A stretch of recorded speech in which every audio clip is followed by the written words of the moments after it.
Deus tocou muito no meu coração e me deu muito encargo nesses dias de orar pelos enfermos, né? Por aquelas pessoas que estão doentes. Porque qual que é a maneira que Deus enxerga o enfermo? Qual é a maneira que Deus vê o enfermo? Eu sei que em muitas igrejas as pessoas acham que a enfermidade é uma maldição que Deus colocou sobre as pessoas, ou talvez uma disciplina de Deus, ou talvez uma consequência do pecado daquela pessoa, né, que Deus agora colocou na vida dela. E muitos crentes, eles passam pela enfermidade, e no momento que eles passam pela enfermidade, muitos se tornam pessoas acusadas, condenadas. Elas ficam pensando: o que eu fiz de errado? O que eu aprontei? Aonde que está a brecha para que essa enfermidade venha me acometer? O que eu fiz de errado? Eu sou uma pessoa tão boa. E ela começa a procurar algumas situações na vida dela para tentar justificar a enfermidade. Eu quero hoje trazer uma palavra de conforto ao seu coração. Para você, talvez, que está passando por enfermidade, ou talvez conhece ou tem um parente próximo que está passando por enfermidade, ou talvez o seu próprio filho nasceu com alguma enfermidade. Eu quero te falar, Deus não está aqui colocando doenças em ninguém. Ele veio para cá para tirar a doença. A Bíblia diz que Ele levou na cruz as nossas enfermidades, as nossas dores tomou sobre si, e o castigo que nos traz a paz estava sobre Ele, e pelas suas pisaduras nós fomos sarados. Então fala assim comigo: eu sou sarado e curado de toda enfermidade na minha vida. Então, pastor, por que eu, sendo filho amado de Deus, ainda passo por doenças, ainda passo por enfermidades? Você sabe, nós vivemos num mundo caído, irmãos. Vivemos num mundo que está debaixo da maldição do pecado. E esse mundo caído nos deixa sujeito à doença, à enfermidade. Podemos ainda sofrer ataques espirituais. E enfermidade é o ataque mais visível desses. E talvez seja o pior ataque. Porque a enfermidade, ela nos desmotiva. É ou não é verdade? A enfermidade, ela nos deixa para baixo. A enfermidade muitas vezes rouba a nossa fé. A enfermidade muitas vezes nos deixa paralisados até para trabalhar, para ter intimidade com a esposa, para criar os filhos. E isso vai roubando a nossa alegria, vai roubando a nossa satisfação, e muitos de nós ficamos acamados, acuados e até condenados. Mas eu vou te falar, Deus não quer que você se sinta condenado. Ele levou a sua condenação, Ele levou a sua maldição, Ele levou a sua enfermidade, e Ele quer curar você em nome de Jesus. A pergunta não é se Deus pode curar, a pergunta é: Deus quer me curar? E a resposta para as duas perguntas: sim, Ele pode te curar, e sim, Ele quer te curar. Se você crê nisso, diga um amém. Porque ninguém duvida do poder de Deus, ninguém duvida se Ele pode ou não te curar. Quem crê que Deus pode te curar aqui, diga amém.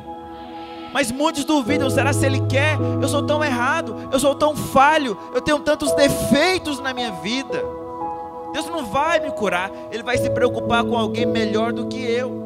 E muitas vezes nós acabamos voltando ao legalismo. Nós somos uma igreja livre da lei, amém, irmãos? Mas muitos de nós, quando passamos por momentos de luta, tribulação, de angústia, nós muitas vezes somos tentados a voltar para a lei.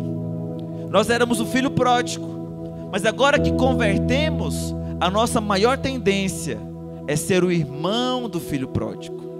É ser aquela pessoa que está o tempo todo querendo melhorar a performance cristã. E quanto mais o tempo passa, mais você quer merecer as bênçãos de Deus. É por isso que muitas vezes o novo convertido, ele tem mais facilidade de receber a bênção de Deus do que aquele que já está na igreja há muitos anos. Por quê? Porque o novo convertido, ele ainda está naquele amor de saber que Deus o ama, que Deus é por ele, que Deus perdoou os seus pecados. Mas o crente que vai passando os anos na igreja, ele começa a querer merecer a bênção de Deus. Eu vou te falar, Deus só abençoa quem não merece. Deus, ele veio para quem não merece. Deus não veio para as pessoas que se sentem abastardas, cheias de si. Deus, ele veio para aquelas pessoas que têm certeza e convicção de que não merecem o favor e a graça de Deus. Mas você sabe, nós somos tentados, irmãos, a cair no legalismo.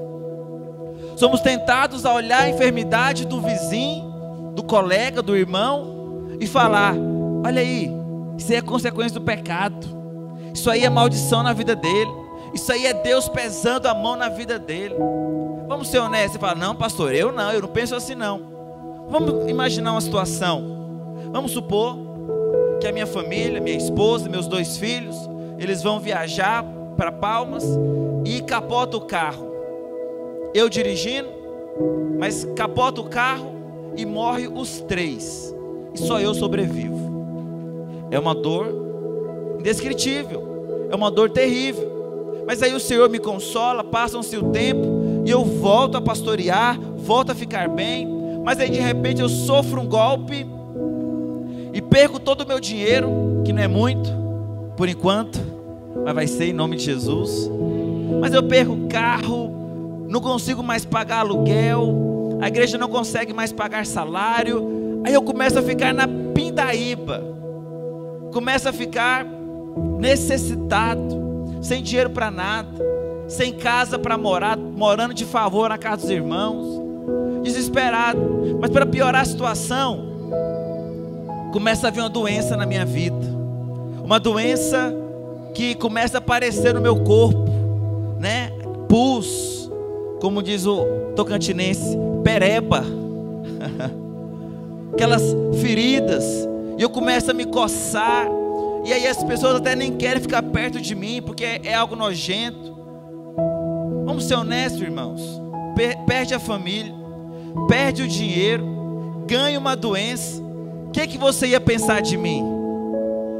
Esse pastor aí está em pecado, Deus está amaldiçoando ele, Deus está pesando a mão sobre ele. Olha que coisa terrível. Pastor, será se não tem nenhum pecado oculto na vida dele? Por quê? Porque nós somos tentados a olhar a enfermidade do irmão e querer achar razões, motivos para ele ter aquela enfermidade. Mas também, não é assim? Mas também o irmão não se cuida, mas também o irmão está no pecado, mas também o irmão não sei o quê. E você, em vez de trazer consolo para o irmão, você traz mais peso para ele. Mas a Bíblia diz que Jesus não é assim. Jesus não veio esmagar a cana quebrada. Ele não vê alguém quebrado, machucado e vai lá e termina de esmagar aquela pessoa. A Bíblia diz que Jesus não veio apagar a torcida que fumega. O que é isso, pastor? É o Flamengo?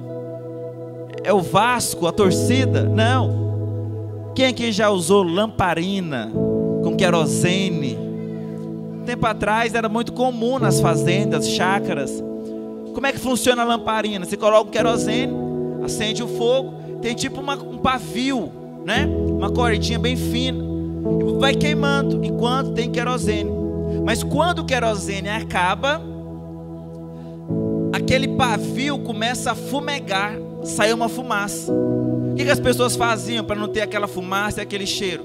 Eles salivavam ali a mão e apagava a lamparina, apagava a torcida que fumegava. Então tem muito crente às vezes que ele está lá nas últimas, quase apagando, quase fumegando. E em vez de ter uma igreja que vai acolher, uma igreja que vai trazer consolo, uma igreja que vai abraçar esse irmão, muitas igrejas fazem o quê? Apaga o pavio que fumega, apaga a torcida que fumega. Eu vou te falar, aqui nesse lugar nós não vamos apagar o pavio que está fumegando, nós não vamos terminar de matar o crente que estava mal, nós vamos construir uma vida de relacionamentos, nós vamos motivar, consolar, colocar para cima esses irmãos. Quem está doente não precisa de uma palavra de condenação. Quem está vivendo uma vida terrível e difícil na cama de um hospital, não precisa de ninguém apontar o dedo para ele e falar: Deus está pesando a mão sobre você, porque não está. Pelo contrário, Ele pagou o preço lá na cruz. Ele morreu por você lá na cruz. Por que Ele morre por você? Por algo, para levar a sua doença e coloca a doença em você. Deus não faz isso. Amém, queridos? Pelo contrário, Ele arranca a sua doença. E vai arrancar hoje também, em nome de Jesus. Mas muitos de nós, às vezes, somos legalistas. Ficamos procurando razões. Quem pecou? Mas tem muito legalista que é hipócrita. Por quê? Porque ele fala que a doença é uma disciplina de Deus, mas quando é para o outro, quando é nele a disciplina, o que ele faz? Ele corre para o médico, ele corre para o hospital. Peraí, se você acha que a doença é uma disciplina de Deus, então recebe a disciplina de Deus e fica até o final com ela. Entende? Mas ele é hipócrita. Todo legalista é hipócrita, porque ele fala que é disciplina para o vizinho, mas quando a doença chega na casa dele, ele corre para o terapeuta, ele corre para o hospital para procurar a cura. Não é hipocrisia?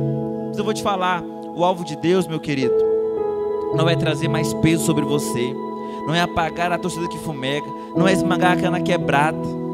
Por isso eu quero te mostrar aqui 3 ocasiões na palavra de Deus, para mostrar para você como Jesus vê o enfermo. Qual a visão do Senhor sobre o enfermo? Mateus capítulo 12, versículo 9. Mateus 12, 9.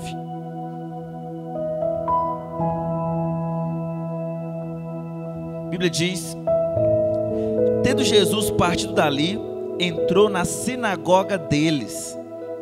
Interessante que a sinagoga não era de Jesus.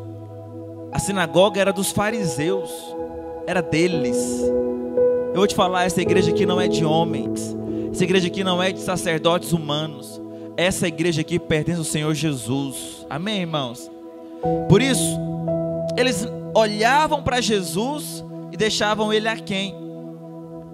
Achava-se ali um homem que tinha uma das mãos ressequida. E eles então, com o intuito de acusá-lo, perguntaram a Jesus: é lícito curar no sábado? Olha a preocupação deles. É lícito curar no sábado? Ao que lhe respondeu: qual dentre vós será o homem que, tendo uma ovelha e no sábado esta cair numa cova, não fará todo esforço tirando-a dali? Ora, quanto mais vale um homem que uma ovelha. Logo, é lícito nos sábados fazer o bem. Então disse ao homem: estende a mão. Estendeu-a, e ela ficou sã como a outra. Retirando-se, porém, os fariseus conspiravam contra ele, sobre como lhe tirariam a vida. Presta atenção, a primeira maneira como Deus vê o enfermo, Ele vê como ovelhas que caíram numa cova. Quando você vê alguém que caiu numa cova, você não fica perguntando para ele: como você foi parar aí dentro da cova? Quando você vê alguém afogando, você pergunta para ele: rapaz, você nunca fez aula de natação? Rapaz, como é que você caiu aí dentro? Não, meu querido.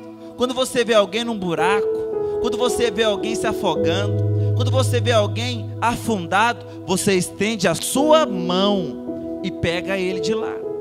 O problema é que os fariseus, eles ficam questionando: não pode curar no sábado. E a mão aqui nos fala do trabalho. Esse homem não podia trabalhar porque ele estava doente. A Bíblia fala que nós vamos comer do fruto do nosso trabalho. Nós vamos comer do fruto das nossas mãos. Mas muitos não podem ganhar o seu recurso porque estão enfermos. Mas Deus quer curar cada um dos enfermos. E Ele fala a história: olha, quem é dentre vós que, tendo uma ovelha e essa cair na cova, não fará todo o esforço tirando dali? Eu vou te falar, Deus, quando Ele vê o enfermo, ele não fica questionando como que a enfermidade chegou na vida dele. Ele não fica perguntando para a ovelha, para o seu filho, como você caiu no buraco. Mas os legalistas sempre perguntam: como? Quem pecou? Como se sucedeu tal doença, tal enfermidade? A pergunta não pode ser mais quem pecou, mas sim quem intentará acusação contra os eleitos de Deus. Quem pode ser contra mim se Deus é por mim? Amém, queridos? Precisamos mudar a nossa mente e ver o enfermo da maneira que Deus vê também o enfermo. Quando nós vivemos debaixo do merecimento da lei, nós não conseguimos perceber o valor das pessoas e queremos sempre trazer um peso, uma condenação, queremos sempre colocar um fardo sobre eles. Nós vemos o depressivo e fala: o depressivo só é a ausência de Deus. Nós vemos o ansioso e queremos colocar um fardo pesado falando, mas também não ora, não busca a Deus, por isso que é ansioso. Nós vemos alguém que foi diagnosticado com crise de pânico e já achamos que ele é carnal, que ele é natural, mas ele está sofrendo, meu querido. Ele não precisa de uma palavra dura como essa. Ele precisa que você chegue lá e fale: vamos orar, vamos declarar a cura, vamos colocar nossa mente no Senhor. Você não precisa ficar ansioso, porque o Senhor vai suprir as suas necessidades. Mas muitos irmãos até escondem a sua doença, o seu problema, seja ele físico ou seja ele emocional. E eles ficam preocupados: não, mas se eu falar que eu tenho crise de pânico, o que os irmãos vão pensar de mim? Se eu falar que eu tenho uma doença, o que o pastor vai pensar de mim? Eu não vou pensar nada, meu querido. Quando eu vejo alguém numa situação complicada, eu faço como o Senhor Jesus nos ensinou. Eu não fico questionando, perguntando, eu apenas oro pela cura dele. Você acha que quando alguém chegava para ele doente, Jesus nunca perguntou nada para ele? Olha, eu vou te curar, mas antes me diga algo. O que você andou vendo na internet essa semana? Olha, eu vou te curar, mas me fala uma coisa: como é que está o seu relacionamento com sua esposa? Brigou muito essa semana? Como é que está lá na sua empresa? Falou mal do seu chefe? Roubou o dinheiro? Deus não pergunta nada disso. Deus não questiona nada, Ele apenas libera a cura. Porque a cura não tem mais a ver com você. A cura não é para as pessoas boas, pelo contrário. O fariseu que se achava bom, que era o religioso, a Bíblia não menciona nenhuma cura de fariseu, do religioso. Mas do doente, do pecador, existem inúmeras curas. Lá em João 9, os discípulos viram um cego de nascença. E a primeira pergunta que eles fizeram foi: quem pecou? Vamos ler isso na palavra de Deus, João capítulo 9, verso 1. Caminhando Jesus viu um homem cego de nascença. Irmãos, doença já é algo terrível, não é verdade? Mas quando um bebê nasce doente, talvez é uma dor mais profunda ainda. Porque não dá para falar o que o neném fez de errado. Não dá para acusar o neném, o bebê, por ter nascido com uma doença, talvez mental, talvez física, talvez emocional. Não dá. Mas a pessoa é tão legalista que ela pergunta o seguinte: e os seus discípulos perguntaram: mestre, quem pecou? Este? Como que um bebê vai pecar na barriga da mãe? Este que pecou ou os seus pais, para que ele nascesse cego? Essa é a pergunta do legalista. Essa é a pergunta do religioso fariseu. Essa é a pergunta do tipo de pessoa que vê pessoas como apenas um robô, um objeto. Mas Jesus diz e responde: nem ele pecou, nem os seus pais. Mas vamos ser honestos, os pais pecaram sim, e os filhos já nascem no pecado, segundo Davi. Mas Jesus não coloca em conta os pecados deles, porque Jesus levou na cruz os nossos pecados. E se você crê no sangue de Jesus, Ele perdoa cada um dos seus pecados. Ele fala, essa doença não é por causa de pecado, nem ele pecou, nem os seus pais, mas foi para que manifestem nele as obras de Deus. Não fica perguntando mais, pastor, será que essa doença é por causa do meu pecado? Será que o meu filho nasceu com essa doença por causa de uma consequência do meu pecado? Não pergunte isso mais em nome de Jesus. Não queira ficar achando razões para a doença. Estou doente por causa disso, procurando a brecha, a famosa brecha. Eu vou te falar, você vai achar. Tem erros na sua vida, e o diabo ele vai falar cada um dos seus erros para você ficar achando que é por causa do seu pecado que tem a doença na sua vida. Mas Jesus falou, essa doença é para que a glória de Deus se manifeste na sua vida. Eu vou te falar, Deus permite algumas situações para manifestar ainda mais a glória dele na sua vida. Mas você não entende, eu vou te falar, não carregue o fardo de querer entender tudo, irmãos. Não carregue esse peso de querer entender todas as coisas. Tem coisas que você vai morrer e não vai entender. Qual que é a sua posição agora? Dar glórias a Deus. Ter glórias a Deus. Eu não entendo, eu não compreendo, mas eu dou glórias a Deus. Tem coisas que você não entende, assim como um bebê não entende por que ele tem um pé na barriga da sua mãe. Um bebê na barriga da sua mãe, ele tem pé? Tem ou não, irmãos? Tem. Mas ele usa o seu pé? Não. Ele tem mão, mas a mão não faz sentido para ele. Ele tem nariz, mas ele não respira pelo nariz. A única coisa que faz sentido na barriga, no neném, na barriga da mãe, é o umbigo. E hoje não faz sentido para nós. Por arrancar o seu umbigo não vai fazer falta nenhuma, né? Mas a pergunta que não quer calar, Adão tinha umbigo ou não? O que você acha? Acho que não, né? Veio da terra. Mas que exemplo é esse, pastor? O bebê só vê o cordão umbilical lá. Então o pé dele não faz sentido. Então imagina uma situação que o bebê começa a pensar: meu Deus, para que essa mão? Para que esse braço? Para que esses olhos? Para que esse nariz? Para que essa perna? Nada faz sentido. Mas depois de 9 meses, quando a mãe dá a luz para ele, e ele chega na sua real vida, quando ele chega no ambiente que ele vai agora crescer, se desenvolver, ele vai pensar: agora eu entendo por que eu tenho perna, por que eu tenho um braço, por que eu tenho nariz, por que eu tenho olhos. Assim também somos nós. Tem coisas que você não vai entender na sua vida aqui, porque a nossa vida aqui é muito passageira, irmãos. Mas quando você voltar para sua casa, para Nova Jerusalém, para a eternidade, aí as coisas vão fazer sentido para você. Aí você vai entender: agora eu entendo. Mas não fique apegado demais com este mundo. Não fique achando que a sua vida vai acabar aqui.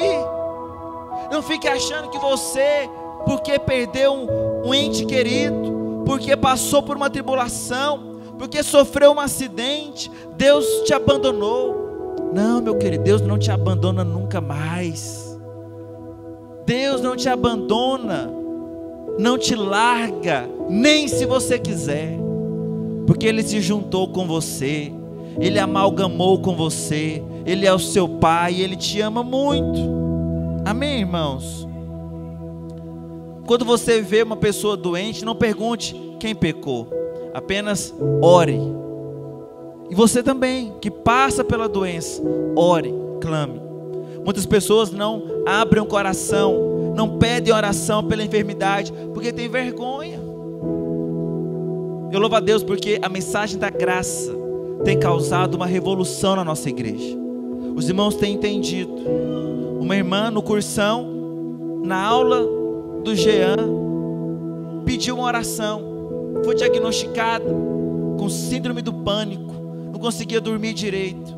E ela falou: pastor não, né? O Jean, mas profetizando vai ser um pastor. Ora por mim, não estou conseguindo dormir direito, estou meio mal, estou esquisito. A aula parou, irmãos, e os irmãos do Gussão foram orar por ela. E ela falou depois que ficou melhor. Ela continua fazendo suas sessões, mas está melhor, conseguindo dormir, conseguindo avançar na sua vida. Mas por quê? Porque aqui ninguém vai acusar ela, ninguém vai apontar o dedo para você e falar: está doente por quê? O que você fez de errado? Isso é maldição de Deus na sua vida. Isso é terrível, irmãos. Não seja assim, não seja um fariseu. Se alguém orar, pedir oração de cura para você, ora por ela, chora por ela. Nós temos que sorrir com os que se alegram, mas chorar com os que choram também. No luto, não fique tentando achar razões. Irmãos, eu já fiz velório de marginal. Eu já fiz velório de gente muito ruim. Mas você acha que eu cheguei lá falando: ele mereceu estar aqui no caixão, porque ele era bandido, ele ficava dando grau em moto.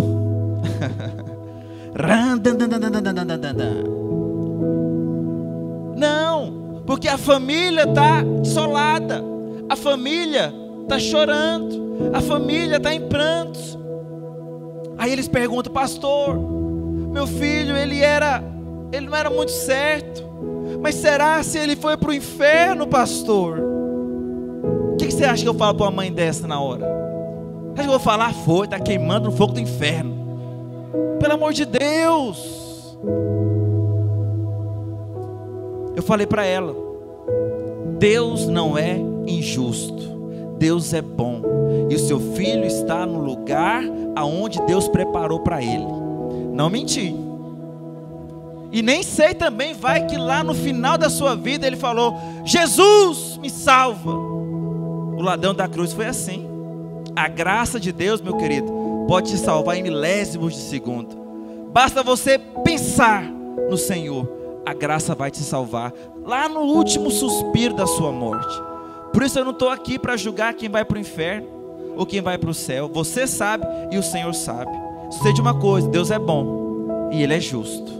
Amém? Por que eu estou falando isso? Porque tem muita gente que ela fica condenada porque está doente.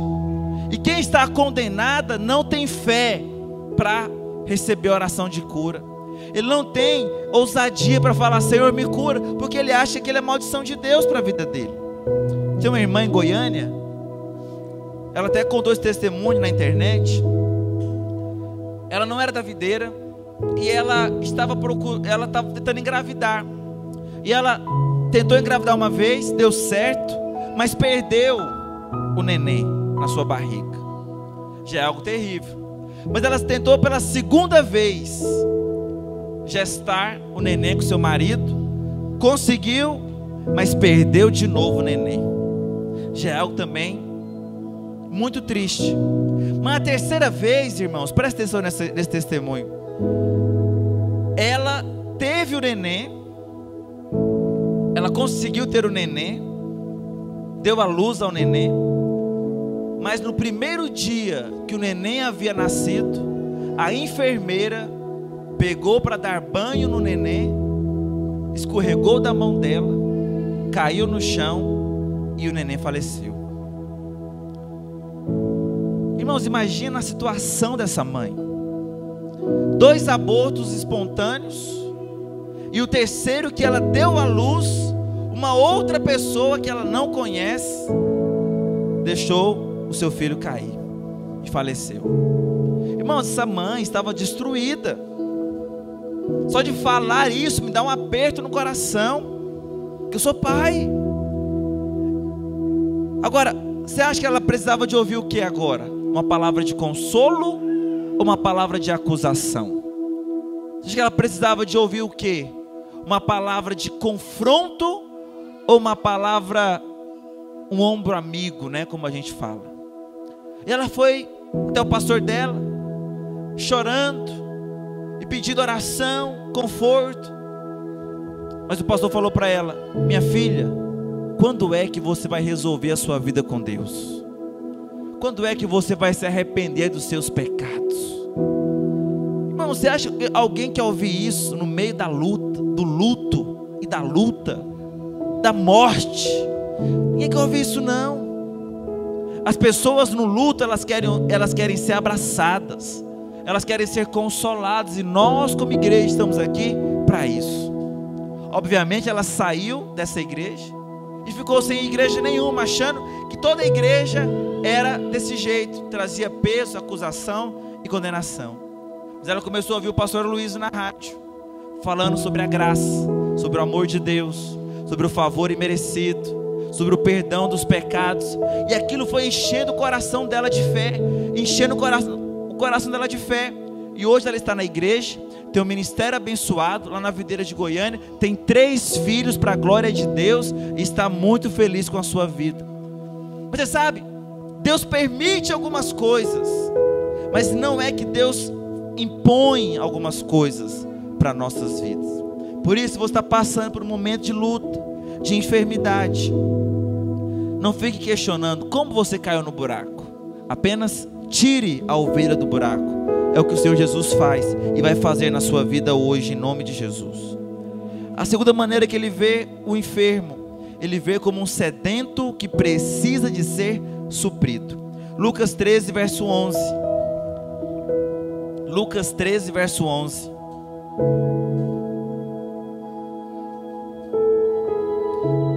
Veio ali uma mulher possessa de um espírito de enfermidade.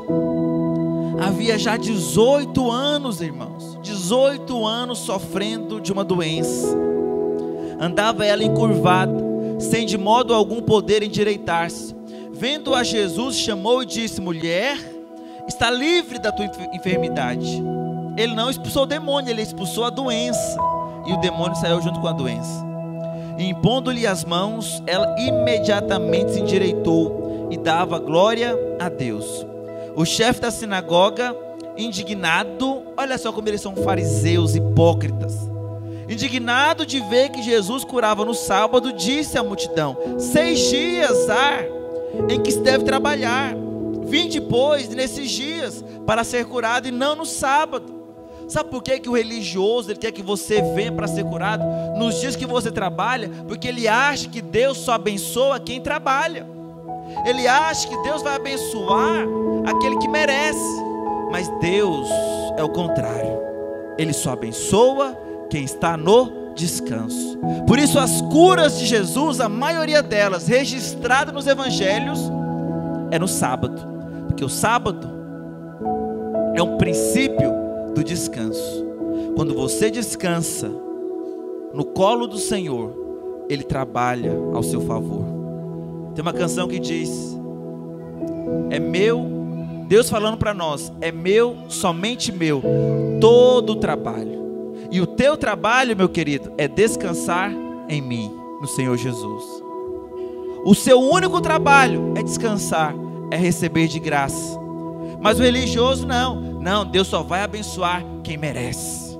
Deus só vai abençoar quem trabalha, pois Jesus vai contra tudo e todos e cura no sábado, no dia do descanso.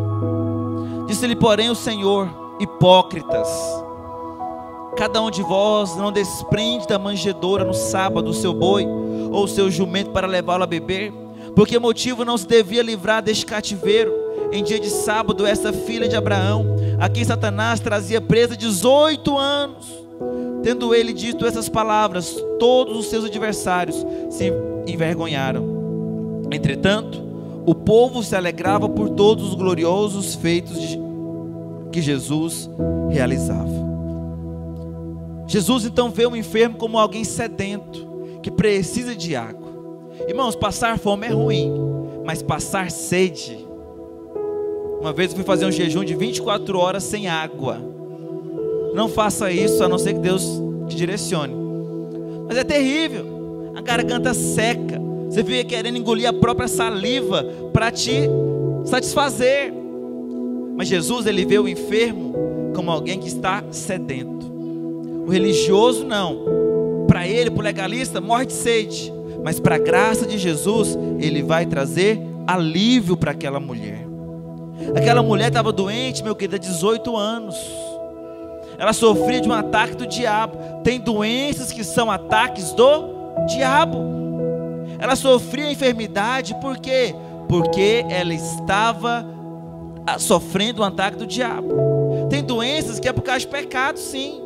Tem doenças que é por causa de displicência. Mas esse não é o foco. Não é saber de onde veio. Mas tem doenças que são ataques espirituais. Quantas vezes nós, em semanas de encontro, em semanas de conferência, não sofremos ataques lá em casa? Menina amanhece doente, esposa fica doente. Várias vezes nós sentimos da parte de Deus que era um ataque do diabo na nossa casa, lançando enfermidade. Mas quando você perceber um ataque do diabo na sua vida, levante-se com autoridade e expulse todo demônio da sua vida em nome de Jesus. Pastor, eu posso ficar possesso? Não. Você nasceu de novo, você não pode mais ficar possesso. Amém, queridos? Aonde está o Espírito Santo, o diabo não pode agir. Mas o diabo, ele lança enfermidades, ele lança setas malignas. E às vezes nós aceitamos isso nas nossas vidas. Mas hoje é uma noite do Senhor te libertar de toda doença que vem do inferno, em nome de Jesus. A ilustração agora que Jesus dá é: as pessoas doentes precisam beber da água viva. Deus vê o doente como um sedento que precisa ser suprido. Eu sou pastor, irmãos, e o diabo ataca a minha casa também. Talvez, e muitas vezes eu percebia que era o diabo atacando. Minha esposa já teve umas crises de enxaqueca. Teve uma vez, lá em Palmas, que foi tão forte a crise de enxaqueca dela, que ela foi parar no HGP. O seu corpo não conseguia responder aos comandos do cérebro. Ela ficou de cadeira de rodas. Nesse dia eu achei que eu ia ficar viúvo. Eu achei que ela ia partir para a glória. Estava tentando manter minhas forças, segurando ela, caída, não conseguia falar direito. E eu lembro que foi uma luta muito grande no meu interior, no meu espírito. Quando ela entrou para a sala lá do médico, eu fui lá para fora do HGP, eu chorei tanto na minha vida. Acho que eu nunca chorei tanto como eu chorei nesse dia. Mas eu chorei e declarava: a minha esposa está curada, a minha esposa está curada. E ela saiu de lá melhor, foi para casa, e no outro dia ela amanheceu bem. Nesse dia minha sogra teve a certeza que eu amava a minha esposa. Ela falou que nunca tinha me visto chorando por ela. Mas nem precisa ficar chorando pela esposa, né? Tem que se alegrar. Mas nesse dia eu fiquei com medo, irmãos. O diabo conseguiu colocar medo no meu coração. Eu comecei a imaginar a morte dela. Eu comecei a imaginar tanta coisa terrível. Mas quando eu fui lá para fora, eu me enchi de autoridade. Falei: ela está curada em nome de Jesus. Então aprenda também a se levantar em autoridade e a expulsar todo demônio de enfermidade. Doença não é de Deus. Não glamorize doença. Não fique romantizando a ansiedade, a depressão, o câncer, a doença física. Nada. Não romantize. Expulse da sua vida em nome de Jesus. Amém, queridos? Deus também vê o enfermo como um filho que caiu num poço. Lucas 14, verso 1. Lucas 14, verso 1. Aconteceu que ao entrar ele num sábado, de novo, sábado, o dia do descanso, na casa de um dos principais fariseus para comer pão, eis que estavam observando. Ora, diante dele se achava um homem hidrópico. Então Jesus, dirigindo-se aos intérpretes da lei e aos fariseus, perguntou-lhes: é ou não é lícito curar no sábado? Ele perguntou para ouvir as respostas deles. Eles, porém, nada disseram. Quem cala, consente. E tomando, o curou e o despediu. A seguir lhe perguntou: qual de vós, se o filho ou o boi cair num poço, não o tirará logo, mesmo em dia de sábado? A isso nada puderam responder. Olha só, ele começa falando da ovelha que caiu na cova. mas agora ele aprofunda. É o filho que caiu num poço. Deus olha para o enfermo como um filho que caiu num poço. Vamos ser honestos, irmãos. Você como um pai, você até dá direção: meu filho, para de correr, olha a quina da mesa, vai bater a cabeça na mesa, para de correr, não obedece papai. Você fala, você avisa, mas aí o menino vai lá e continua correndo, mete a testa no vidro, o sangue começa a jorrar na sua cabeça. O que você faz como pai? Você vai falar: eu te avisei, não avisei? Agora fica aí sangrando até morrer, miserável. Você faz isso? Se fizer, eu vou te mandar prender, que não pode não. O que um pai faz? Ele esquece tudo, meu querido. Ele pega o menino no colo, ele agarra o menino no colo, ele não está nem aí se vai sujar de sangue, se vai sujar o carro dele de sangue. Ele corre lá para o hospital e fala: salva o meu filho agora aqui em nome de Jesus. Foi desobediência, ele errou. Mas um pai, quando vê o filho sofrendo, ele não fica dando bronca. Ele pode até conversar depois que passar a loucura, a correria. Ele pode chamar e falar: meu filho, aprende a ouvir o papai, aprende a obedecer o papai.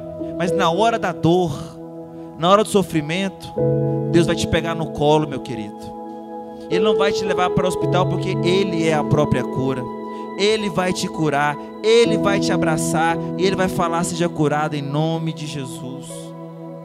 Amém, queridos? Você precisa ver Deus como um pai, porque Ele te vê como um filho. Você não fica exortando um filho que cai no poço. Você já viu vídeo de criança que entra em lugar que não consegue sair? Você já viu? Alguém já viu esses vídeos? Esses dias eu vi uma criança que colocou uma panela de pressão na cabeça e não saía de jeito nenhum. Tiveram que pegar uma maquita, irmãos, é muito corajoso, e cortou a panela de pressão. Mas depois o pai não bateu no menino, o pai só abraçou o menino, com medo do trem passar aqui e cortar a cabeça dele. Teve um outro caso que a criança caiu de cabeça num cano, num poço, e não conseguia voltar. Uma outra criança teve que entrar, amarrada pelos bombeiros, e puxar pela perna essa criança. Quando a criança saiu, depois de não sei quantas horas, de cabeça para baixo no poço pequeno, o pai só abraçava e chorava o filho. Ele não ficava falando: como você entrou aí? Como que você foi parar nesse buraco? Deus não fica falando isso para você. Por que você está doente? O que você fez de errado? Seu pecado, você é consequência do pecado? Não, Ele é o seu pai, e Ele vai apenas tirar você do poço em nome de Jesus. Tem pessoas que vivem com insônia, não conseguem dormir. Você acha que Deus está feliz com isso? Não está. Deus quer te dar o sono dos justos. Você vai deitar e vai ser igual a minha esposa, você vai babar em 5 segundos. Aleluia. Ela dorme rápido, meu Deus do céu. Estou conversando com ela aqui, ela não ronca não, estou brincando. Mas é a vontade de Deus. Essa palpitação, esse mal-estar na sua barriga. Amém, queridos? Deus quer te curar. Ele vai te curar hoje aqui em nome de Jesus. Para de achar que a doença é a falta de Deus. Para de achar, né? Esses dias eu vi um pastor falando, uma irmã brigando com ele, porque ele falou que pessoas com depressão podiam ser cheias do Espírito Santo. E ela falou: o senhor é carnal, pastor. Como alguém depressivo pode ser cheio do Espírito Santo?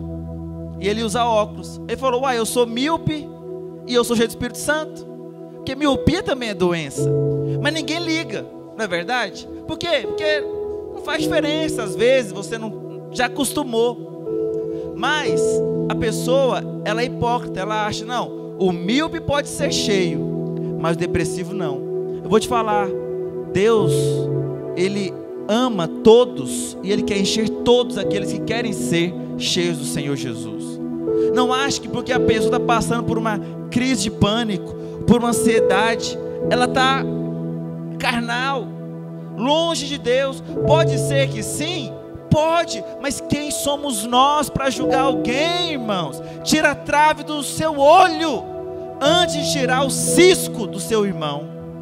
Nós temos que amar mais os outros e julgar menos os outros. Não queira ficar justificando, ele está depressivo porque ele não ora, porque não lê a Bíblia. Para com isso. Você não é médico, você não é psicólogo para ter que diagnosticar ninguém.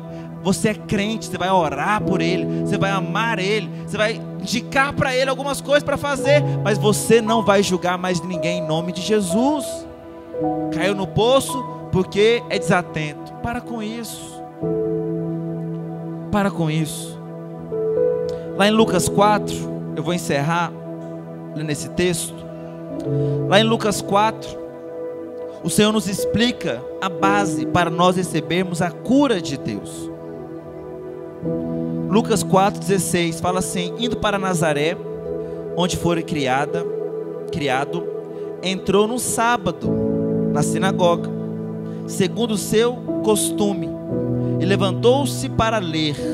Então lhe deram o livro do profeta Isaías, e abrindo o livro, achou o lugar onde estava escrito: o Espírito do Senhor está sobre mim, pelo que me ungiu para evangelizar os pobres, enviou-me para proclamar libertação aos cativos e restauração da vista aos cegos, para pôr em liberdade os oprimidos e apregoar o ano aceitável do Senhor. Tendo fechado o livro, devolveu ao assistente e sentou-se. E todos na sinagoga tinham os olhos fitos nele. Então passou Jesus a dizer-lhes: hoje se cumpriu a escritura que acabais de ouvir. Presta atenção, olha o contexto. Está na sinagoga, ele começa a ler uma parte lá do pergaminho de Isaías. O que ele leu está lá em Isaías 61. Ele começa a falar o que está escrito, mas ele interrompe antes. Ele termina de falar no ano aceitável do Senhor, ponto final. Se você for ler lá em Isaías 61, o texto continua falando: o ano aceitável do Senhor e o dia da vingança do Senhor. Mas Jesus não veio a primeira vez para anunciar a vingança de Deus. A vingança vai vir, mas nós estamos no ano aceitável do Senhor. Para que ele veio? Ele veio para trazer as boas novas para os pobres. Evangelizar é trazer boas notícias. O que o pobre quer ouvir, irmãos? É que a dívida aumentou? É que a dívida agora está maior? Não, o pobre quer ouvir: a sua dívida está paga. Essa é a boa notícia para nós. Nós somos esses pobres, e a boa notícia é: a nossa dívida foi paga lá na cruz do Calvário. A Bíblia diz que o Senhor, Ele veio para proclamar libertação aos cativos.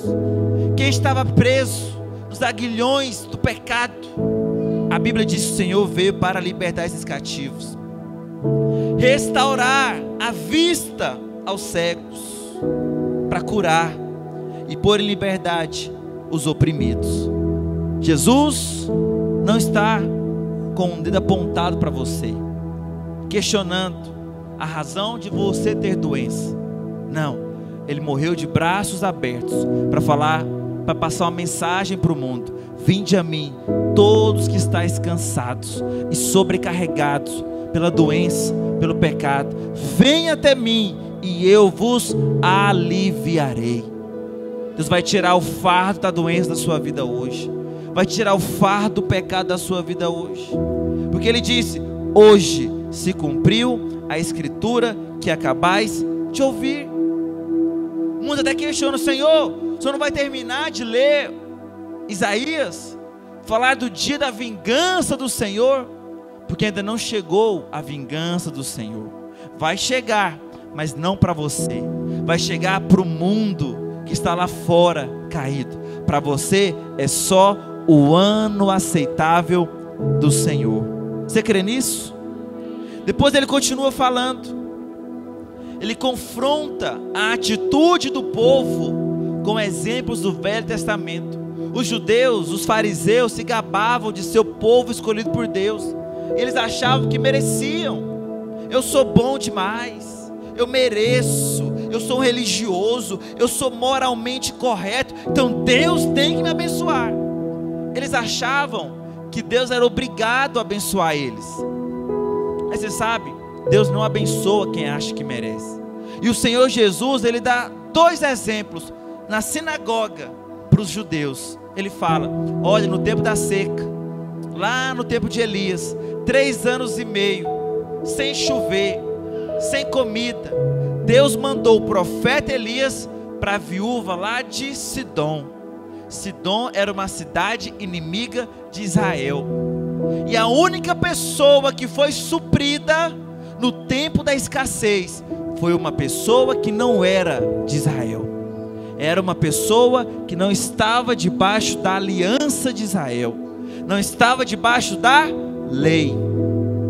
Jesus fala: nenhum judeu foi suprido, todos passaram necessidades, mas a mulher de Sidom, essa foi provida.